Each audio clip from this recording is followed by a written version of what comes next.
નમસ્કાર વિદ્યાર્થી મિત્રો, આજના વિડીયોમાં આપણે શીખીશું પ્રજ્ઞા અધ્યયન સંપુટ ધોરણ 2 નું ગણિત પાઠ નંબર છે 10। તો મિત્રો આગળ આપણે જોઈશું કે આનંદ મેળામાં જવા માટે ટીના, મીના અને જયે પોતાની બચત પેટી બનાવેલ હતી। તેમણે આનંદ મેળામાં જતા પહેલા બચત પેટી ખોલી। તેમની બચત પેટીમાં કેટલા રૂપિયા છે તે ગણો અને સૌથી વધુ હોય તે બોક્સમાં સાચાની નિશાની કરવાની છે। તો અહીં આ પેટીમાં છે 20 ને 20 40 ને આ બે સિક્કા એટલે કે 42।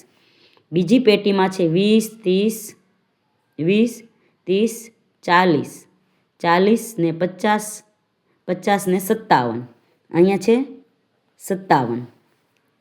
પછી છે 50 ને 70 70 ને 4 એક એકના સિક્કા એટલે કે 74।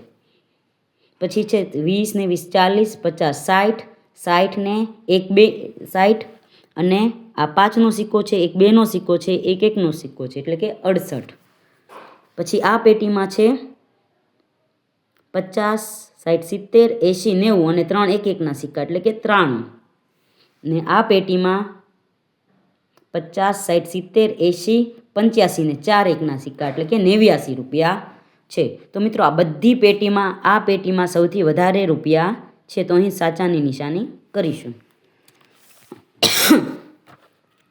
આગળ છે ફુગાઓ અને અહીં છે ફુગો જે ફોડે એટલા રૂપિયા તેને મળે।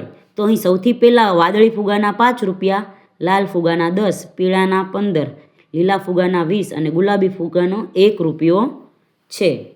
તો મિત્રો અહીં આપણે જઈએ છે તે એક ગુલાબી ને 2 પીળા ફુગા ફોડ્યા છે, તો 2 પીળાના 15, એક ગુલાબીનો 1 રૂપિયો એટલે કે 31 રૂપિયા થશે।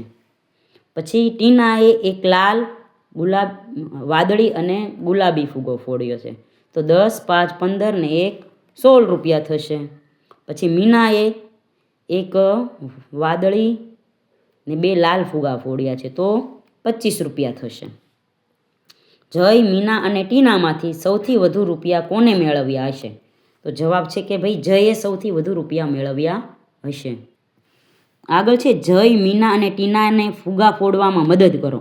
હવે તો ટીનાએ ને 30 રૂપિયા મળ્યા છે, તો આપણે 30 રૂપિયા કેવી રીતે મળે? તો પછી તે 3 લાલ ફુગા ફોડે, એક ફુગાના 10 રૂપિયા છે, તો 3 લાલ ફુગા ફોડે તો જઈને 30 રૂપિયા મળે। પછી 21 રૂપિયા, તો મીનાને 21 રૂપિયા કેવી રીતે મળશે? તો 2 લાલ ફુગા અને એક ગુલાબી ફુગો ફોડે તો મીનાને 21 રૂપિયા મળશે। પછી ટીનાને 17 રૂપિયા કેવી રીતે મળે? તો એક લાલ, પછી વાદળી અને 2 ગુલાબી ફુગા ફોડે તો તેને 17 રૂપિયા મળે। હવે આગળ છે જો જઈને ફુગા ફોડવા માટે 4 તક આપવામાં આવે તો તે કયા કયા અલગ અલગ રંગના ફુગાઓ ફોડે જેથી વધુ રૂપિયા મેળવી શકે? તે કલરના ફુગા દોરો અને તેમાં રંગ પૂરો। તો સૌથી પહેલાં જય છે એ લીલા કલરનો ફુગો ફોડશે, એના 20 રૂપિયા મળે। પછી પીળા કલરનો ફુગો ફોડશે, તેના 15 રૂપિયા। પછી લાલ કલરનો ફુગો ફોડશે, તેના 10 રૂપિયા અને વાદળી કલરનો ફુગો ફોડે તેના 5 રૂપિયા। અને બધાનો સરવાળો કરતાં જઈને કેટલા રૂપિયા મળશે? તો કે 50 રૂપિયા મળશે। આગળ છે કયા રંગના ફુગાના રૂપિયા સૌથી વધુ છે? તો કે ભાઈ લીલા રંગના ફુગાના સૌથી વધુ છે 20 રૂપિયા। પીળા રંગના 2 ફુગા ફોડો તો કેટલા રૂપિયા મળે? તો પીળા રંગના 15 રૂપિયા છે, તો તે 2 ફુગા ફોડીએ તો 30 રૂપિયા મળે। પછી છે તમારો મિત્ર દરેક રંગનો એક એક ફુગો ફોડશે તો તેને કેટલા રૂપિયા મળશે? તો મિત્રો તે આ 4 સિવાય હજી એક ફુગો છે જે ગુલાબી રંગનો છે, તો તે ફોડે તો તે 1 રૂપિયો છે, તો અહીં 50 ને 1 તેને 51 રૂપિયા મળશે।